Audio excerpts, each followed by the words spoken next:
شادی والے گھر میں صف ماتم، خوشیاں غم میں بدل گئیں۔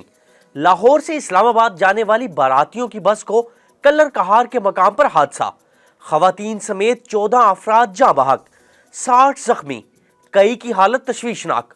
حادثہ بس کی بریک فیل ہونے کے باعث پیش آیا، 3 گاڑیاں بھی زد میں آ گئیں۔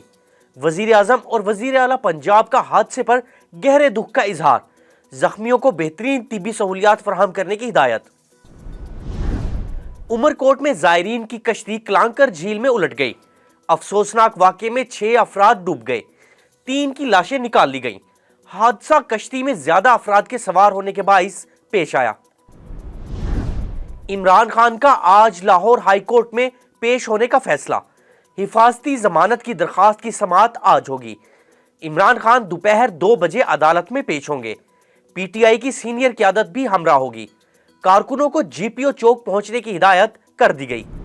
عمران خان عدلیہ کے کندھے پر اقتدار میں آنا چاہتے ہیں۔ عدالت نے عمران خان کو بار بار بلایا، وہ نہ آیا تو نئی تاریخ دے دی۔ کیا یہ سہولت کاری نواز شریف کو حاصل تھی؟ مریم نواز کا راولپنڈی میں تنظیمی کنونشن سے دھواں دھار خطاب، کہا لوگوں کو جیلیں بھرنے کا کہنے والا ڈوگر سے فون پر پوچھتا ہے رات آرام سے گزر جائے گی نا؟ رانا ثناءاللہ نے گرفتاری کا فیصلہ کر لیا تو تمہیں بچانے والا کوئی نہیں ہوگا۔ اپنے دور میں مخالفین کو آڈیو ٹیپس کا درست کہنے والا عمران خان ڈاکٹر یاسمین راشد کی آڈیو لیک ہونے پر سیخ پا، عدالت سے نوٹس لینے کا مطالبہ کر دیا۔ عمران خان اپنے دور میں اپوزیشن کی آڈیو ٹیپس کو ملکی سلامتی کا ضامن قرار دیتے تھے۔ ایم کیو ایم کا ضمنی انتخابات سے دستبردار ہونے کا فیصلہ، کنوینر ڈاکٹر خالد مقبول صدیقی نے تصدیق کر دی۔ ایم کیو ایم کی اعلیٰ قیادت کی رابطہ کمیٹی کو عام انتخابات کی تیاریوں کی ہدایت۔ رابطہ کمیٹی کا کہنا ہے مسلم لیگ نون اور پیپلز پارٹی کا الیکشن میں حصہ نہ لینا ان کا اپنا فیصلہ ہے۔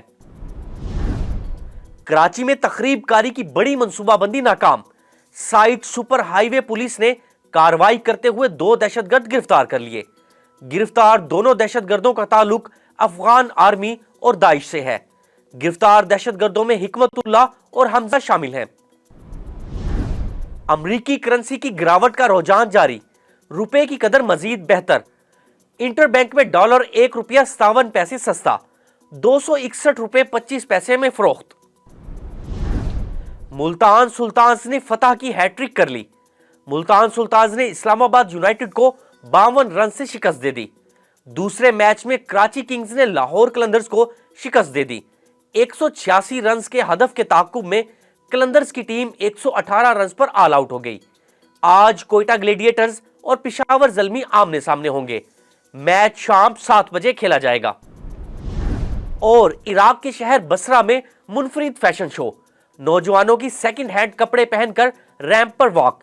فیشن شو کا مقصد فیشن انڈسٹری کے کاربن فٹ پرنٹ اور ماحول پر اس کے اثرات سے متعلق بیداری پیدا کرنا ہے۔